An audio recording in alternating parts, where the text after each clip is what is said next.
Donc, vous inquiétez pas quand même pour les films. Le but, c'est que vous puissiez regarder, pour ceux qui ne connaissent pas les films de science-fiction, donc qui sont à la fois science-fiction et gore, que vous puissiez après les regarder, mais ça sera du gâteau pour vous. Hein. C'est pas pour vous faire peur, c'est pour que vous regardiez qu'est-ce qu'ils vous disent. Surtout du fait que quand même la majorité des jeunes gens ont vu ces films, donc c'est dommage parfois que leurs parents ou grands-parents ne les aient pas vus. Parce qu'ils nous disent quelque chose. Le point de départ qui m'a conduit à étudier les images de la procréation dans la science-fiction est une double formation simultanée. J'ai fait en même temps des études de médecine et d'ethnologie dans 2 universités différentes. Et mes allers et retours quotidiens m'ont amené très vite à repérer une façon d'aborder ce qui concerne la différence des sexes et la reproduction, très différente suivant qu'on parlait de nous, les Occidentaux, ou des autres, les sociétés exotiques traditionnellement étudiées par les ethnologues. Et en ce domaine, ce qui m'est apparu flagrant, c'est la tendance occidentale à hiérarchiser les cultures sur le modèle de la hiérarchisation des espèces, à partir d'une perspective évolutionniste qui, pour être héritée du XIXe siècle, n'en est pas moins restée bien ancrée dans l'idéologie occidentale d'aujourd'hui.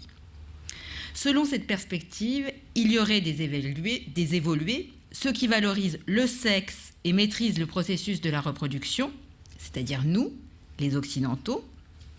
Il y aurait, à l'opposé, des sociétés archaïques qui, elles, à l'inverse, valoriseraient, voire survaloriseraient la reproduction aux dépens de l'érotisme et de la liberté des femmes.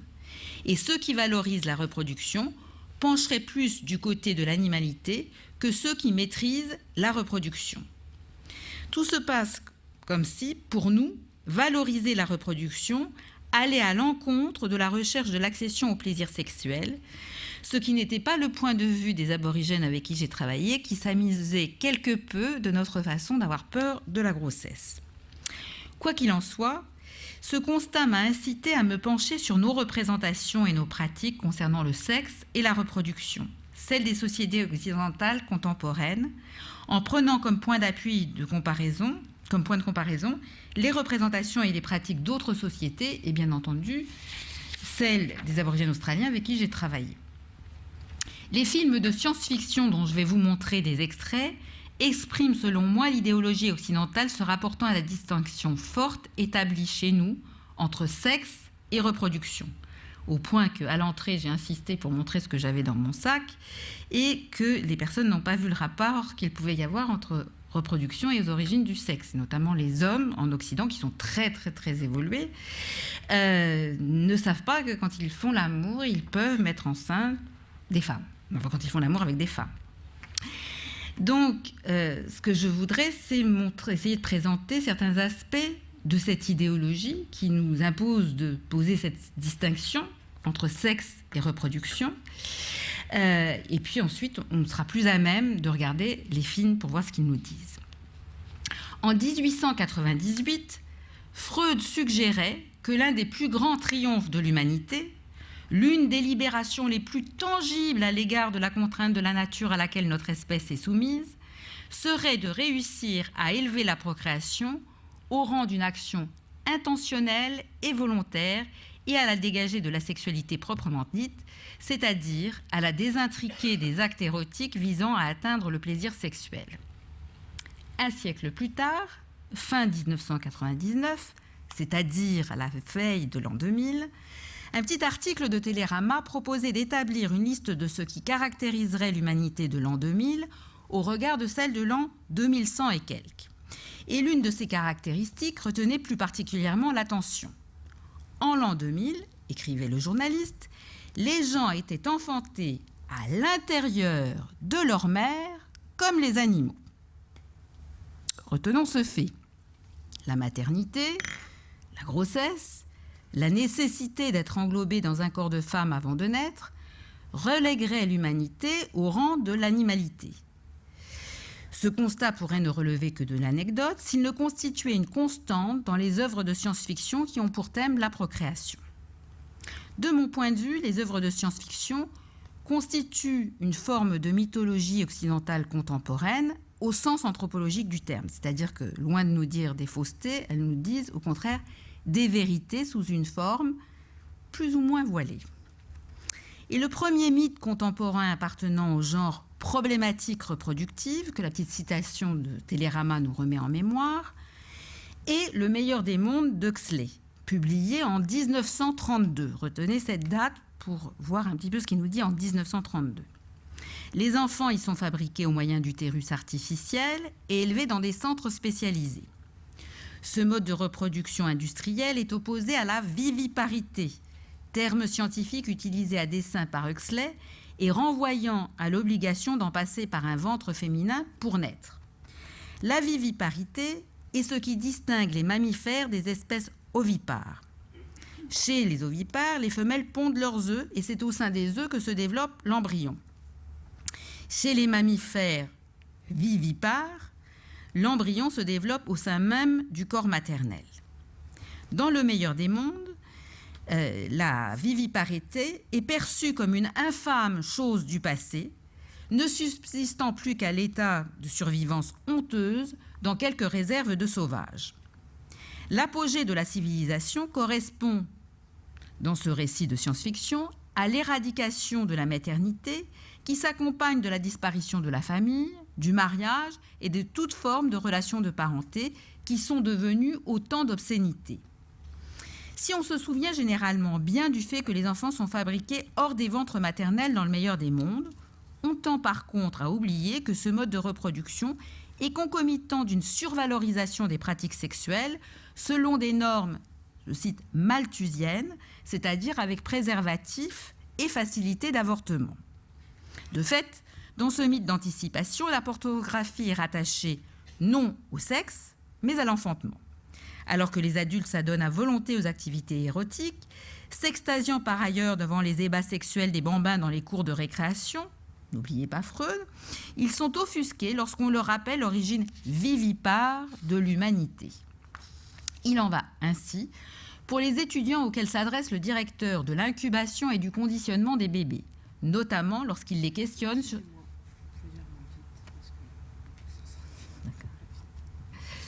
notamment lorsqu'il les questionne sur la signification du mot « parent ». Je cite Huxley.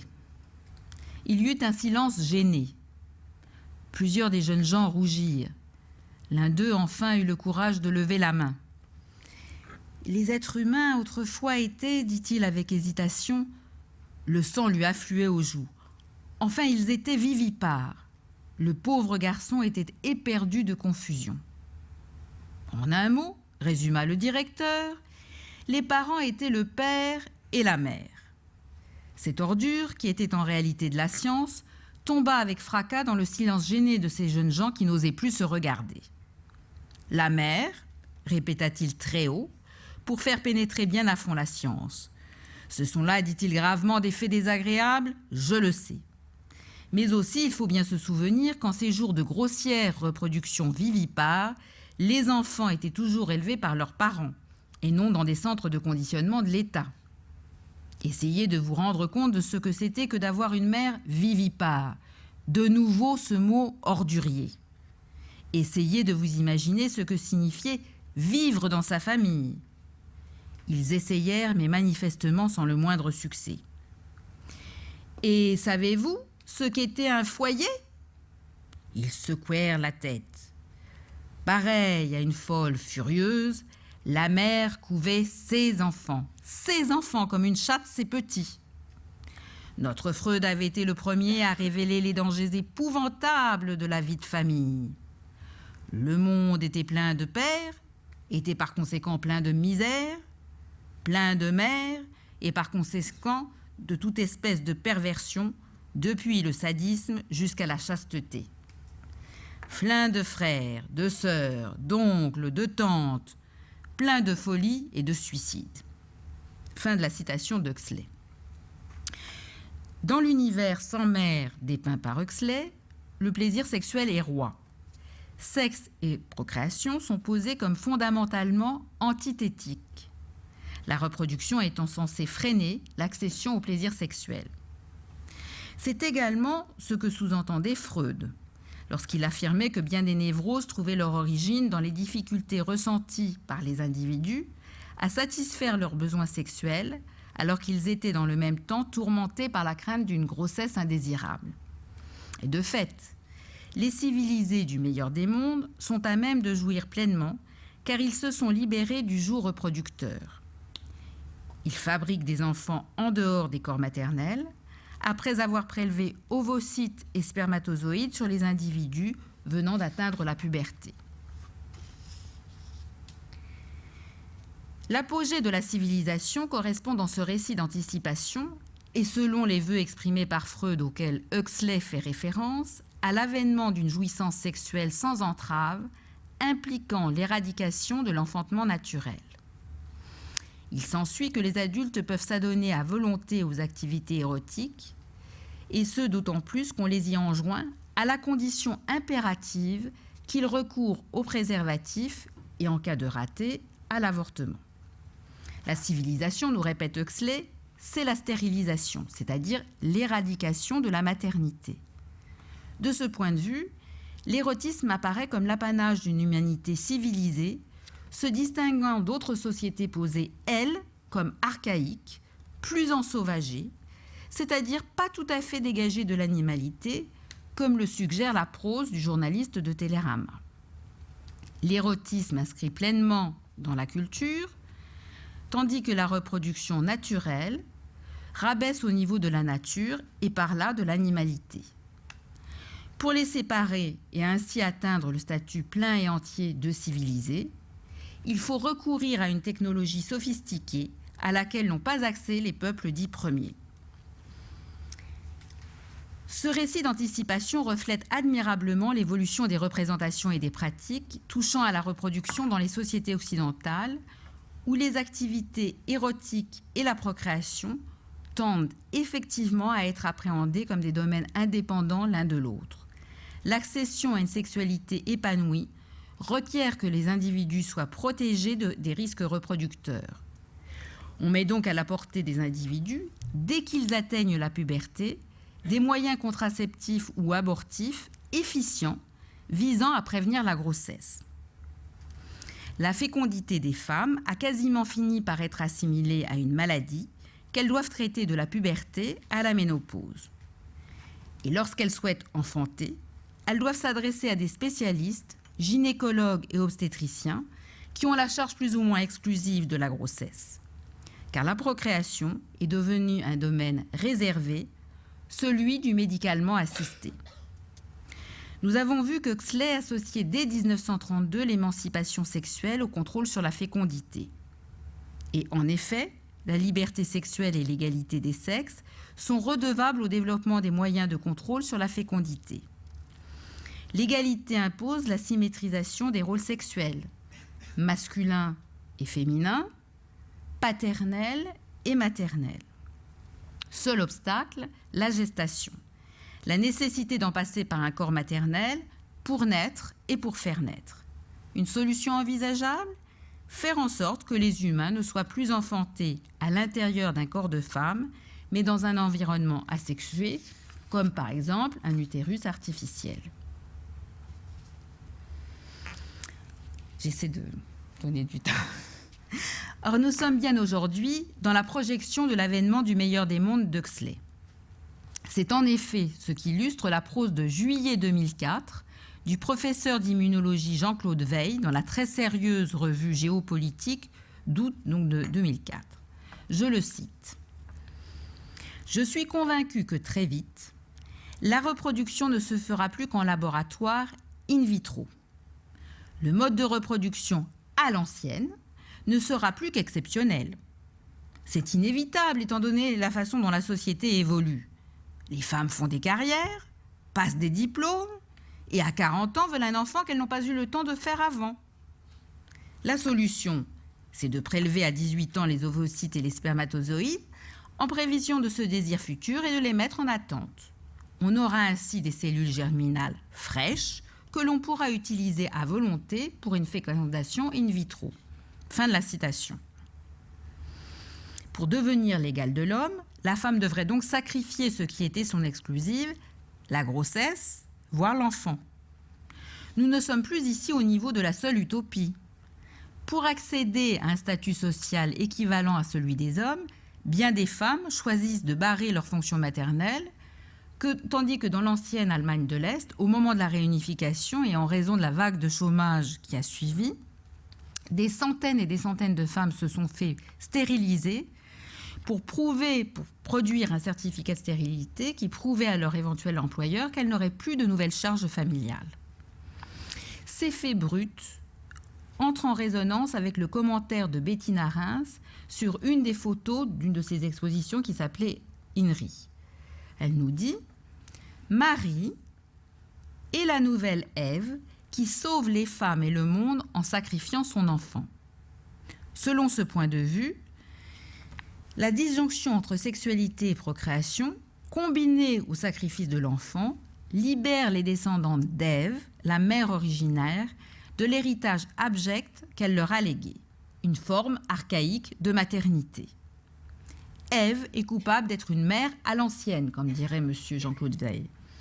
Marie, la moderne, s'y substitue pour sauver les femmes et se faisant racheter l'humanité tout entière en assumant une reproduction asexuée, signe précurseur de l'avènement d'un monde meilleur, plus évolué, plus civilisé. Je ne vous dis pas que c'est l'interprétation des théologiens, mais en tout cas, la phrase de Bettina Reims, à mon avis, est à considérer ainsi. À Hollywood, la figure de la rédemption est particulièrement bien incarnée par l'héroïne de la saga Alien, le lieutenant Ripley. Elle doit, elle aussi, pour sauver l'humanité menacée par une procréation aberrante, sacrifier sa progéniture. En effet, quelques décennies après l'apparition du meilleur des mondes, c'est le monstre d'Alien qui va symboliser la viviparité. La reproduction qu'il incarne est présentée sous la forme d'une infestation susceptible d'anéantir une humanité ayant atteint le plus haut degré d'évolution technologique.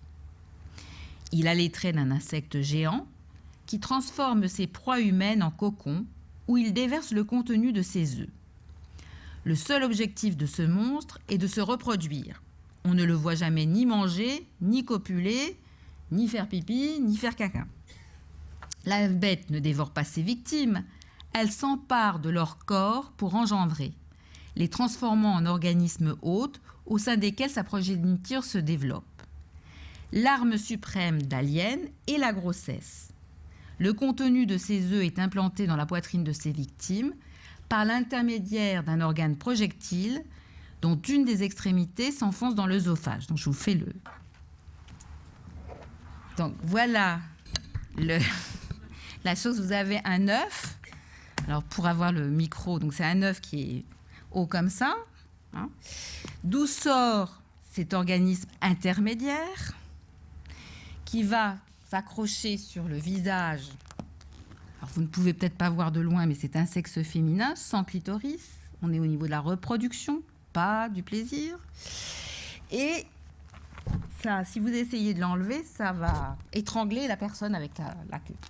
Et de là va sortir un petit dard qui va enfoncer à l'intérieur du thorax le contenu de l'œuf, c'est-à-dire l'embryon. Et évidemment, l'embryon va se développer à l'intérieur du thorax à la vitesse de l'éclair. Et quand il va naître, il va faire exploser l'hôte porteur. Donc, c'est une arme magnifique. Le cycle reproducteur de type parasitaire de l'espèce femelle dénommée Alien est un prétexte pour décrire la grossesse sous la forme d'une infestation. Lorsqu'on condense les différentes acceptions que recouvre le terme alien en anglais et qu'on l'applique à la gestation, on aboutit à une représentation de la viviparité en tant que parasite. Implantation dans un milieu qui n'était originellement pas le sien, mais auquel il s'est acclimaté, d'un spécimen hostile et répugnant venu d'ailleurs. Dans cette optique, il y aurait d'un côté la femme, tout à fait digne d'être l'égale de l'homme, et de l'autre, la matrice, susceptible de devenir l'habitacle d'un hôte indésirable et létal. Dans le premier épisode d'Alien, cet hôte est le passager surnuméraire. Le 8e passager, c'est le titre de cet épisode, donc le 8e passager d'un vaisseau spatial qui constitue son premier habitacle. Dans le second épisode, son choix se porte sur une fillette encore impubère. Dans le troisième, sur une femme, l'héroïne. Tandis que dans le quatrième, nous apprenons qu'Alien a enfin acquis un système reproducteur complet qui lui permet d'engendrer le premier mâle de son espèce. Les différents épisodes d'Alien nous permettent d'assister à la maturation du système reproducteur féminin, celui de l'héroïne, assimilé aux différentes étapes du cycle biologique d'un parasite dont la femme serait l'hôte privilégié. Si dans nos contrées civilisées, la fécondité des femmes tend à être assimilée à une maladie qu'elles doivent traiter de la puberté à la ménopause, c'est que durant cette période, leur utérus les rend vulnérables à une infestation indue, non désirée. D'où le recours aux médicalement assistés, non seulement pour faire des enfants, mais plus fondamentalement encore, pour ne pas en avoir. La reine pondeuse d'Alien, ses œufs, les cocons chrysalides gluants qui tapissent ses lieux de nidification, renvoient à l'ignominie du processus qui sous-tend l'enfantement naturel. Cette chose répugnante, qu'est le monstre alien et qui a de nombreux avatars à Hollywood, n'est autre que le masque hideux qui sert à désigner dans l'Occident moderne l'aspect inhumain, bestial et parasitaire de la procréation. Je rappellerai que l'un des enjeux de la recherche médicale contemporaine est de rendre compte du mystère du développement dans le corps maternel d'un corps étranger alien, le bébé, et qu'on tend à rapprocher ce phénomène du cancer. Quand je faisais mes études de médecine, en effet, on nous disait que lorsque nous découvririons le mystère qui permet à une femme d'accepter sur un plan immunitaire ce corps étranger qu'est le bébé, alors nous aurions enfin les moyens de combattre les proliférations tumorales, dans la mesure où les proliférations tumorales sont une transformation de vos propres cellules en cellules étrangères. Parallèlement à cette façon de concevoir le développement fœtal dans le corps maternel, le bébé est présenté dans bien des films comme un parasite prenant possession du corps maternel. Dans le domaine de la science-fiction, Alien peut être considéré comme la suite logique du meilleur des mondes. Tout s'y passe comme si la procréation naturelle, sous le masque du monstre, revenait hanter les humains qui l'ont éradiquée. La gestation déchue de ses droits cherche à réinvestir le corps des humains, hommes et femmes, puisqu'il y a des messieurs qui sont enceints dans Alien. L'appropriation de la maternité par l'institution médicale tend à renforcer son caractère sacré et énigmatique. Et la possibilité d'envisager la procréation indépendamment de la sexualité, grâce à la biotechnologie, fécondation in vitro, bébé éprouvette, clonage, tend à focaliser l'objectif des caméras sur le champ obstétrical. La fonction reproductrice féminine peut alors se manifester dans l'imaginaire culturel sous la forme d'une entité autonome située en dehors du corps de la femme. Elle prend l'aspect d'une bête dont le masque monstrueux recouvre les pouvoirs féminins occultes et mortifères.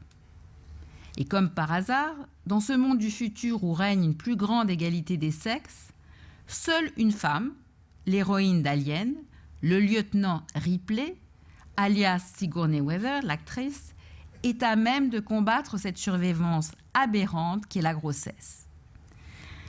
Pandora Ripley doit exterminer ce qui jaillit de son amphore utérus.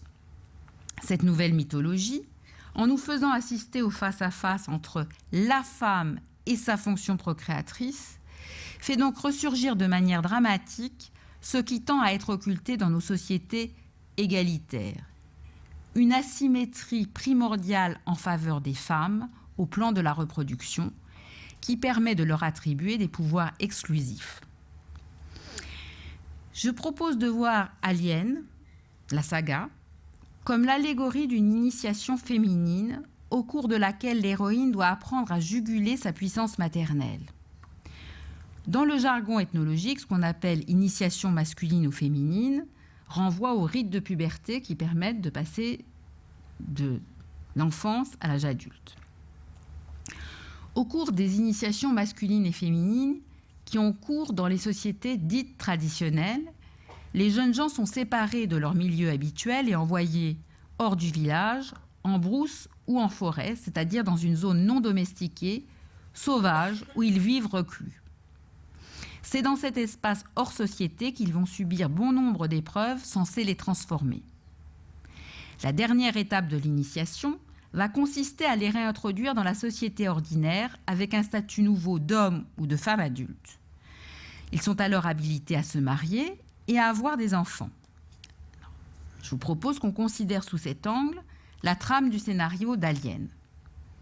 Une jeune femme est extraite de son milieu habituel, la Terre, pour être immergée dans un environnement sauvage, non domestiqué, l'espace intergalactique. Là, elle doit affronter bon nombre d'épreuves qui la confrontent à la part de la féminité à laquelle elle n'a pas encore accédé, la maternité, qui la terrifie et qui revêt pour elle la forme d'un monstre. Elle est toutefois conduite à l'assumer progressivement. Au cours des 4 épisodes, elle est successivement mère nourricière d'un chaton, mère adoptive d'une fillette, génitrice d'une femelle puis d'un mâle non humain. Elle finira ainsi par incorporer la part animale qui la consacre femme. Elle devra pour cela subir l'épreuve ultime, la mort, pour renaître de ses cendres totalement métamorphosées, encore plus forte et féminine qu'avant. Elle est alors à même de terrasser définitivement le dragon maternel, ce qui l'autorise à réintégrer la société humaine en revenant sur Terre. C'est en effet, au cours du 4e épisode, de la fin du 4e épisode, qu'elle revient sur Terre. Les vraies initiations masculines et féminines qui ont en cours dans les sociétés dites traditionnelles légitiment l'accession des individus à un rôle procréateur, et c'est ça qui les fait passer du statut d'enfant à celui d'adulte habilité à devenir parent. L'initiation de l'héroïne d'Alien, en revanche, la conduit à forclore son rôle maternel. Elle l'incorpore, certes, mais pour mieux le faire taire en tuant la progéniture qu'elle a elle-même générée. La femme postmoderne, personnifiée par la star de cinéma Sigourney Weaver, devra participer en tant que commandante en chef à la maîtrise de sa fonction reproductrice, perçue comme par trop animalisante pour elle, en tant que représentante des femmes, mais également pour l'ensemble de l'humanité. Le monstre venu d'ailleurs symbolise donc bien, selon moi, la viviparité et son aspect invasif et animalisant, toute chose rejetée aux marges de la civilisation dans l'utopie d'Huxley et dans l'imaginaire actuel, comme l'illustre la prose du journaliste de Télérama et celle du professeur d'immunologie Jean-Claude Veil. Selon moi, la sainte horreur des Occidentaux pour la reproduction naturelle s'est ancrée dans la théorie de l'évolution élaborée par Darwin au XIXe siècle. Cette thèse accorde une importance particulière au mode de reproduction dans la classification et l'ordonnancement des espèces les unes par rapport aux autres. On passe des espèces dites inférieures, insectes, poissons, etc., qui pondent des millions d'œufs, aux mammifères inférieurs, qui engendrent plusieurs individus par portée, puis aux mammifères les plus évolués que sont les primates, qui n'ont en règle générale qu'un enfant par portée. Les Occidentaux que nous sommes ont intégré le fait que plus une espèce est évoluée sur le plan biologique, moins elle procrée. Et nous avons tendance à conceptualiser les différences culturelles selon le même schéma. Les sociétés les plus évoluées sur le plan technologique sont celles qui font le moins d'enfants. Les moins évoluées en font le plus, dans notre idée. D'où l'inférence d'une relation mécanique, inversement proportionnelle entre la démographie et le degré d'évolution d'une population, et le glissement subreptice d'une hiérarchisation entre classes ou entre ethnies à une hiérarchisation en termes biologiques, voire génétiques.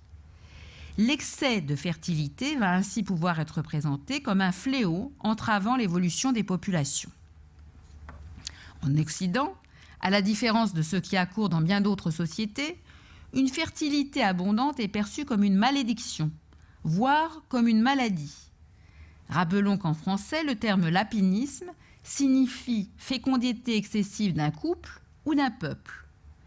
La forte prolificité du lapin le qualifie pour évoquer tout à la fois la maladie de l'excès de fécondité et l'animalité à laquelle elle est censée confiner. Et cette étrange maladie est censée affecter non seulement les couples, mais également les peuples.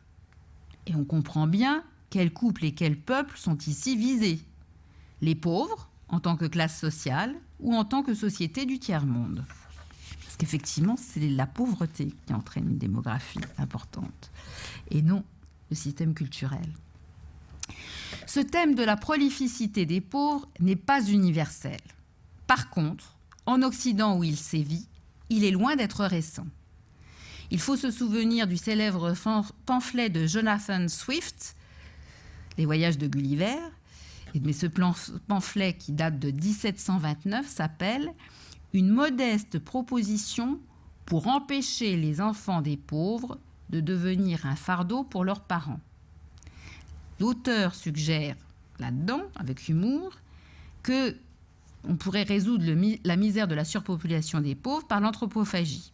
Les pauvres emmèneraient leurs bébés au marché, et leurs bébés surnuméraires au marché, et les riches les achèteraient, ça ferait des mets succulents, donc tout est résolu.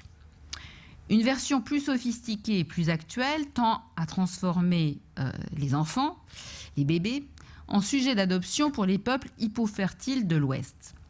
On rapprochera l'émergence au XVIIIe siècle de cette crainte de la fertilité des pauvres, de l'émergence à la même époque de ce que Foucault appelle biopolitique de l'espèce humaine. Il faut rappeler que vous n'allez pas chercher des bébés à adopter aux États-Unis. C'est toujours dans le même sens. Pays du Sud ou de l'Est. Les scénaristes américains sont particulièrement doués pour représenter sous forme métaphorique l'idéologie occidentale contemporaine. Les humains terriens évolués types sont personnifiés, bien entendu, par les Américains, vous accorderez quand même qu'ils sont beaucoup plus évolués que nous, qui sont les prototypes des Occidentaux. Par contre, leurs ennemis sont personnifiés par les membres d'une autre espèce, forcément inférieure, souvent incarnés par des insectes parasites géants et prolifiques. Dans ces films, les différences morphologiques et ou culturelles des divers groupes humains renvoient donc à des différences entre espèces et leurs continents d'origine respectifs, le Nord, le Sud, l'Est, l'Ouest, à des planètes distinctes, comme pour mieux souligner notre façon de concevoir ces différences entre groupes humains comme irréductibles. Si les insectes sont les personnages de choix de ces films qui sont à la fois d'horreur et de science-fiction, c'est qu'on les associe volontiers au parasitisme et à la prolifération. Les activités des sociétés d'insectes sont en effet présentées comme essentiellement orientées vers la reproduction. De plus, les nombreux documentaires sur les insectes les décrivent en termes anthropomorphiques, une reine pondeuse, des ouvrières et ou des guerriers, des nourrices, donnant l'impression que leur organisation sociale est comparable à celle des humains. Ces documentaires se penchent sur le combat que se livrent les différentes espèces entre elles pour l'occupation d'un même territoire et sur la capacité des unes à parasiter les autres en introduisant à l'intérieur du corps de leurs ennemis leurs propres œufs. L'aspect prédateur des femelles est encore renforcé lorsqu'on les montre dévorant ou tuant les mâles immédiatement après qu'ils aient joué leur rôle d'inséminateur. De même, dans certains films catastrophes, des espèces particulièrement virulentes d'abeilles ou de fourmis venues d'Afrique ou d'Amérique du Sud envahissent les territoires du Nord, remplaçant les espèces natives décrites comme beaucoup plus pacifiques. Cette manière particulière de présenter les insectes sociaux va servir de point d'appui à la représentation symbolique de la culture jugée archaïque des sociétés dites primitives. Et pour renforcer l'aspect terrifiant de la population animale, les cinéastes mettent en scène des insectes géants au développement accéléré. Un autre aspect du mode de développement des insectes va jouer en leur faveur sur la scène hollywoodienne.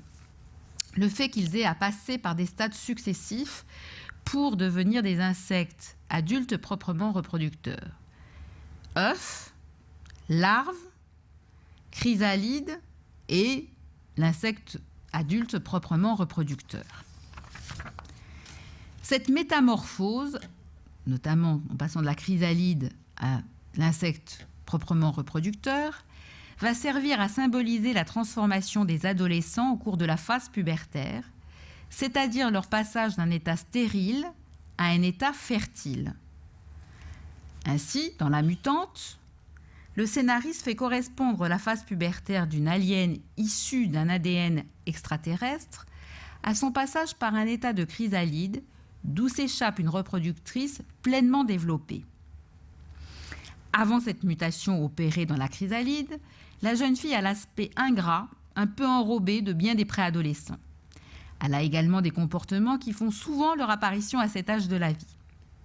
Accès de boulimie, fugue, contemplation dans le miroir, vous allez le voir, avec la nette impression d'une transformation horrifique. Lorsqu'elle sort de sa chrysalide, c'est une bombe sexuelle svelte et aux traits de visage affinés qui a perdu toute pusillanimité. La petite fille, jusqu'alors inoffensive, est montrée lorsqu'elle accède à sa puissance reproductrice, comme se transformant en une prédatrice, cherchant à avoir des rapports sexuels dans l'unique but de se reproduire, ce qui est très mal. Elle tue ses partenaires sexuels dès qu'ils ont rempli leur office, telle la menthe religieuse ou la veuve noire. Une fois inséminée, elle se transforme en animal et est prête à tout pour sauver son petit. La reproduction est ici associée à la fois à l'animalité et à la mort. Dans La Mutante 2, la suite, l'astronaute infecté par un ADN martien ne peut s'empêcher de faire l'amour à tout va. Ses partenaires sont immédiatement inséminés durant le coït même et quelques moments plus tard, l'explosion de leur ventre enceint les tue, tandis que l'instant d'après, on aperçoit à côté de leur cadavre un petit garçon.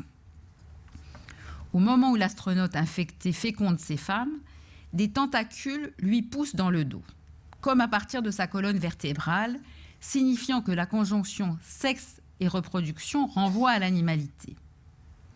Mais il y a également autre chose. En fait, dans les représentations traditionnelles occidentales, depuis l'Antiquité, le sperme est censé être produit dans la moelle des os et tout particulièrement dans la colonne vertébrale.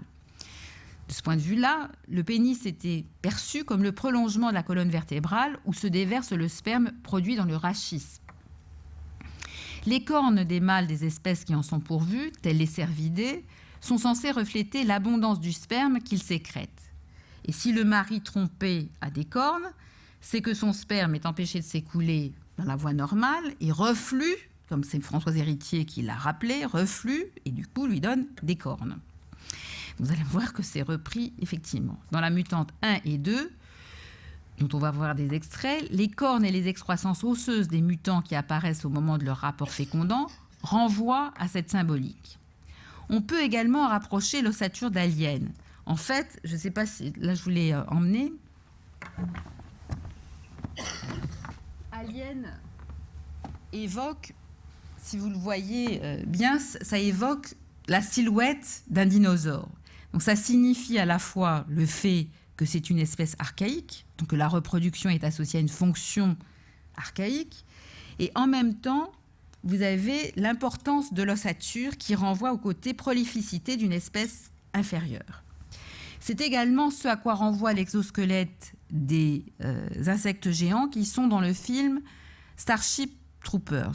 Alors, je regarde ma montre. Ce que je vais faire, c'est que, pour vous laisser le temps de la discussion, je vais vous montrer des extraits, je propose, de La Mutante 1 et 2, parce que vous avez bien en tête ce que je vous ai expliqué, puisque je viens de le faire. Ensuite, on va regarder Starship Troopers.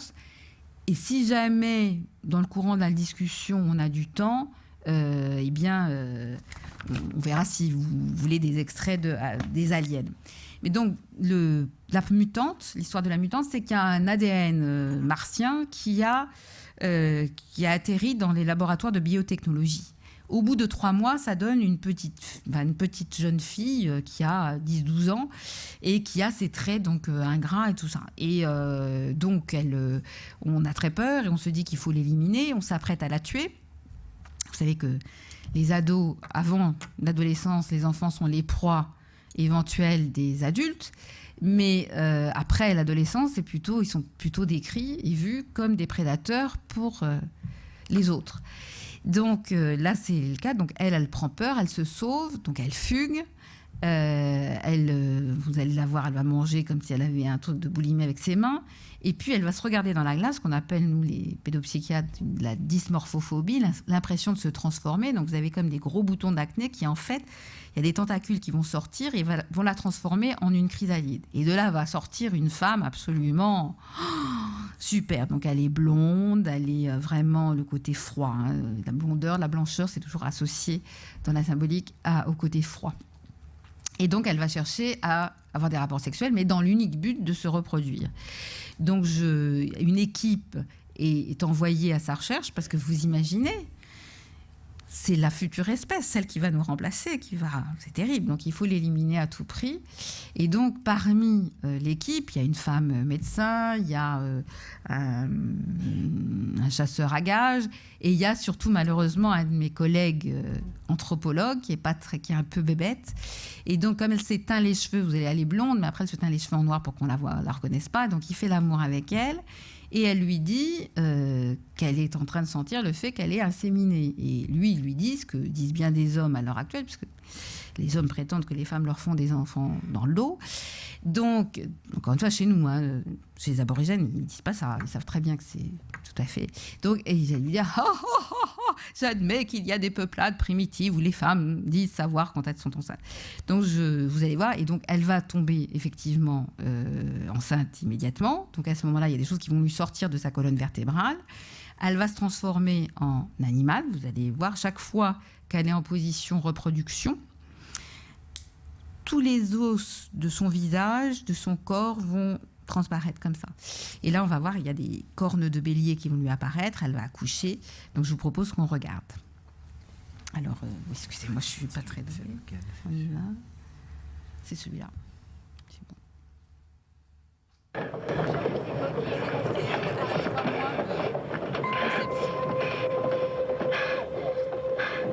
Donc, vous voyez, elle a mangé quand même pas mal. Elle a fugué, elle a mangé. Et là, elle a l'impression vraiment qu'elle est en train de se transformer. Donc là, si vous voulez, on vous donne à voir ce que généralement les ados ressentent, mais ne peuvent pas... Ce qui se passe à l'intérieur de cette transformation qui est la puberté, qui ne consiste pas seulement à accéder au sexe en tant qu'activité érotique, mais surtout à se transformer en reproducteur, ce qui est souvent oublié dans les discours.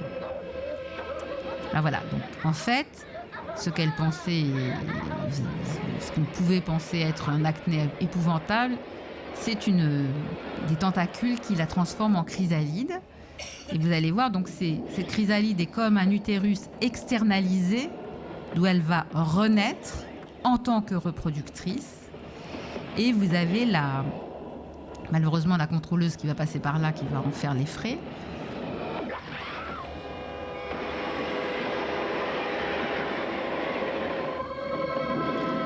Voilà la seconde naissance. Donc ça, c'est une image récurrente à l'heure actuelle. Certains films justement destinés aux adolescents qui m'avaient intriguée. Je me demandais pourquoi il y avait toujours ce passage par la chrysalide. Et donc là, c'est elle qui prend l'initiative des rapports sexuels. Lui, il dit, ça va un peu trop vite. Vas-y, relâche. On a tout le temps.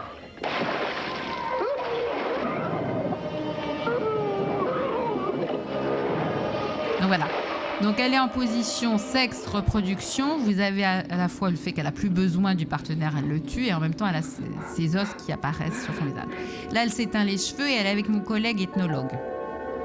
Donc on peut mettre le dialogue plus haut. Dedans.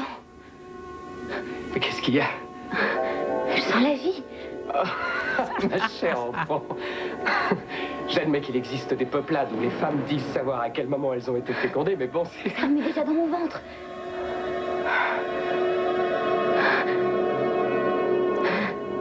Mais vous êtes... Mon Dieu, une femme qui peut être enceinte, c'est quand même un comble. Donc, là, voilà maintenant qu'elle est enceinte, en train d'accoucher. Donc, vous voyez le côté très osseux qui est vraiment représenté. Et voilà un petit métis, mi-alien, mi-humain. Voilà. Donc ça, c'est le portrait des femmes. Donc je vous propose, je vais vous expliquer avant, on va peut-être poser. Donc Alien 2, c'est un ADN extraterrestre, enfin martien toujours, qui a en fait infecté des astronautes qui sont allés sur Mars. Et donc, vous allez voir brièvement, il y a aussi une femme astronaute qui est infectée, c'est rigolo. Et donc, le monsieur qui a été infecté par cet ADN extraterrestre ne peut pas s'empêcher de faire l'amour avec plusieurs femmes en même temps. Et à chaque fois qu'il fait l'amour, il les tue. C'est un petit peu ce que je vous ai expliqué. Donc, à côté du cadavre de la femme, on trouve un petit garçon. Et il finit par amener tous ces petits garçons dans une cave. De leur nez sort comme une crotte de nez, mais c'est pas une crotte de nez, c'est la version masculine de la tentacule de la fille. Et donc, il se transforme en chrysalide, d'où on nous laisse supposer va émerger l'espèce qui est supposée nous remplacer. Donc, c'est très, très mal. Et donc, voilà. Alors, comme c'est très mal et qu'on a très peur, on a créé une métisse, mi-alien, mi-humaine, qui s'appelle Ève, qui est blonde, et qui est dans un laboratoire. Et à chaque fois que ce monsieur veut faire l'amour, elle sent les choses. Donc, on a des enregistrements et ça permet à l'équipe qui cherche à retrouver donc, ce monsieur de voir qu'il est en activité, quoi. Bon. Et donc, à un moment donné, Ève, qui normalement a quand même une partie humaine qu'on lui rappelle, ne peut pas s'empêcher d'aller le rejoindre pour pouvoir procréer avec lui. Et donc, à ce moment-là, vous allez voir qu'au moment où ils vont se retrouver, ils se transforment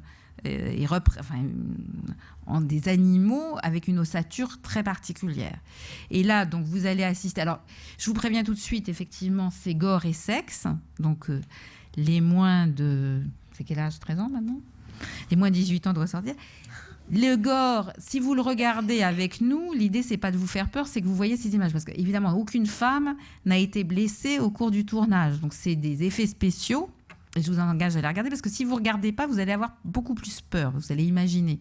Tandis que quand vous les regardez, vous verrez que enfin, vous ne verrez pas, mais je vous dis, c'est des effets spéciaux. Il n'y a personne qui est blessé, etc. Donc, que puis-je vous dire de plus? Je pense qu'on peut y aller.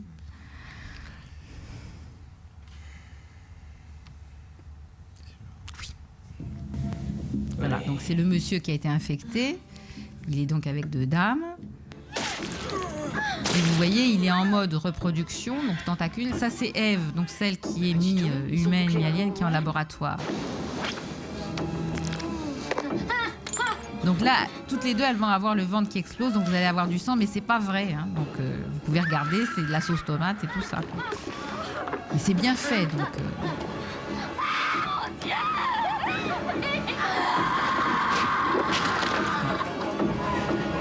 Alors ça aussi, les grossesses express, vous les retrouvez beaucoup dans les séries pour ados que regardent aussi les adultes, comme Buffy. Vous avez toujours des épisodes où les sorcières, enfin, il y a toujours des épisodes comme ça. Donc là, la dame, elle va avoir son ventre qui va exploser, mais c'est pas vrai, c'est un effet spécial.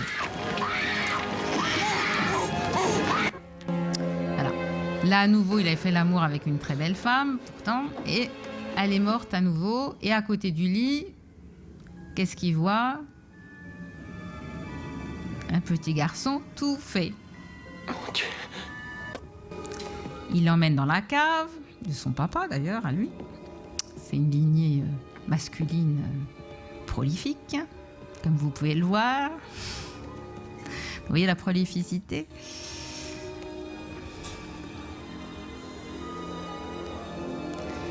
Vous allez croire que c'est une crotte de nez, mais non. C'est la chrysalide, et quand il sortira de la chrysalide, il sera reproducteur. Ce qui est... Vous savez, c'est comme certains migrants qui pourraient bien engrosser notre petite française.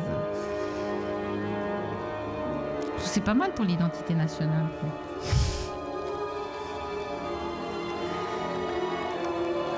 Ah oui, ce que je voulais vous dire, c'est que vous allez assister tout à l'heure à une fellation inséminante. Je suis obligée de vous dire que j'ai présenté au Sénat, donc je me sens légitimée à le faire à la Villette, à la Cité des Sciences.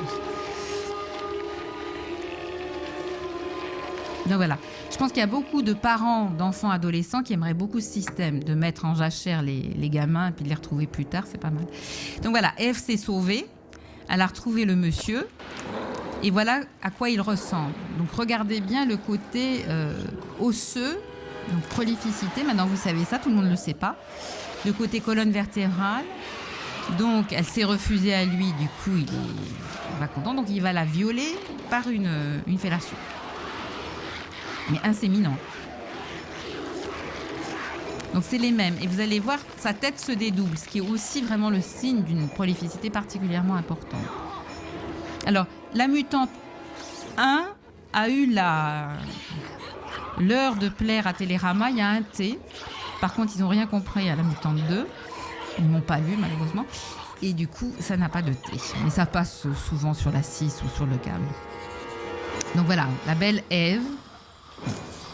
Donc, elle est enceinte et ce qu'on nous montre, c'est en fait le fait que la partie basse de son corps est animale.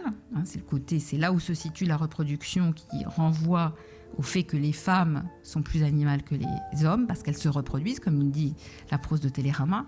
Par contre, en haut, elle demeure, elle a recouvré sa beauté, qui insiste sur le fait que la beauté des femmes est un masque pour... voilà. Alors là, elle est dans l'ambulance qui l'emmène, puisqu'elle est censée être morte. Vous avez le chat qui n'a rien à faire, sinon vous signalez animalité. Ça, c'est vraiment un indice symbolique. Vous avez le petit garçon qui est déjà là. Donc la reproduction, il s'agit bien de ça. Et elle a le ventre qui gonfle, signalant le fait que peut-être aussi les femmes en Occident, ça les... gonfle aussi leur position de reproductrice obligée. Alors, je vous propose simplement là de regarder Starship Troopers. Donc, Starship Troopers, c'est un film de Verhoeven qu'il a fait en 1998, qui a été la critique n'a rien compris en France. On est beaucoup trop intello pour comprendre les choses de base. Donc, en fait, c'était une représentation de la première guerre du Golfe. La façon dont on voit les autres, les gens de l'Est. Et en fait, il s'est fondé sur un scénario de 1959 de Robert Heinlein. Starship Troopers, c'est un roman d'abord de science-fiction très très classique. Et donc, ce que décrit Verhoeven, comme d'habitude, c'est au contraire de voir les contradictions de la société occidentale. Donc, dans ce film, l'histoire va comme ça, c'est qu'il y a une planète, donc entendez autres continents, par exemple l'Est, par exemple l'Irak, où les gens ont tellement proliféré et se sont tellement mal, du coup, auraient épuisé leurs ressources. Et du coup, ils veulent s'installer sur Terre, c'est-à-dire évidemment aller en Occident. Et pour s'installer sur Terre, parce que c'est métaphorisé, ils envoient des astéroïdes sur notre planète qui tuent les humains par millions. Donc on les envoie sur la planète, et sur leur planète, pour tuer ces horribles insectes. Alors ce sont des insectes géants qui s'appellent les arachnides géants de la planète K. Et là, on va voir une prolifération. Et les images, vous allez voir, qu'on nous montre de cette planète ressemblent incroyablement ou documentaire aux images qu'on a vues de la première guerre du Golfe. Un côté, une nature complètement désertique et par contre une prolifération de ces êtres qui sont insectoïdes, sous-entendu primitifs, archaïques, pullulants et qui ne veulent qu'envahir l'Occident. Donc je vous propose qu'on regarde. Vous allez voir, nous allons voir aussi une représentation métaphorique de Bush fils. Bon courage! C'est l'armée qui part sur cette planète. Donc, vous voyez la planète, le côté désertique, la pullulation.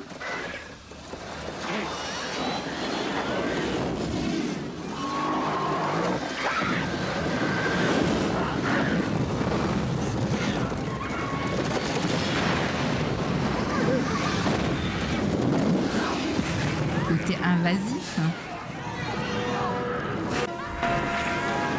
Et en même temps, vous avez, entre guillemets, les humains, donc ceux qui sont censés représenter les Occidentaux, qui ont une armure qui, du coup, renvoie à l'exosquelette aussi des insectes géants. Donc vous allez voir, ce qui se passe au cours du film, c'est que les humains deviennent beaucoup plus animalisés, tandis que les animaux insectoïdes finissent par nous toucher, en particulier, ce que vous allez voir, à tête de leur groupe. Leur chef, c'est un acarien géant, donc une espèce de cerveau de la meute, si vous voulez, et cette chose qui ressemble à la fois à un cerveau et à un acarien, dont on a montré pas mal de documentaires sur les acariens. Bon, les acariens, c'est en particulier les poux, par exemple. Quand vous les... des choses qui sont dans vos matelas et qui provoquent des allergies, dont on a montré quand même pas mal d'images dans des documentaires ces dernières années. Vous avez toutes les petites espèces d'insectes, c'est rigolo. Et vous allez voir que donc cet acarien a une espèce de bouche vulve glaireuse dont va sortir un dard. Alors là, c'est pareil. Avec son dard, il va le planter dans la tête du monsieur que je vous propose de voir comme Bush Junior. Vous allez voir ce que va dire. Si on peut entendre ce que dit Bush Junior. Si vous pouvez augmenter le son. Si vous voulez, Un type comme moi viendra bientôt. Il viendra et il te tuera. Toi et toutes tes putains d'insectes. Donc, lui, celui à qui il s'adresse, c'est évidemment Saddam Hussein. Donc, alors, c'est prémonitoire en 98 de ce qui va se passer. Et donc, voilà, donc c'est pas vrai, hein, le monsieur, il n'est pas mort d'avoir eu sa tête absorbée, mais c'est un peu rigolo parce que c'est un peu ce que disent les jeunes, tu me prends la tête. Donc l'idée, c'est qu'effectivement, ces aliens-là essaient d'absorber les pensées des autres. Voilà. Donc je vous propose qu'on s'arrête là. Je vous remercie. Comme ça, je fais le temps. Ça va ?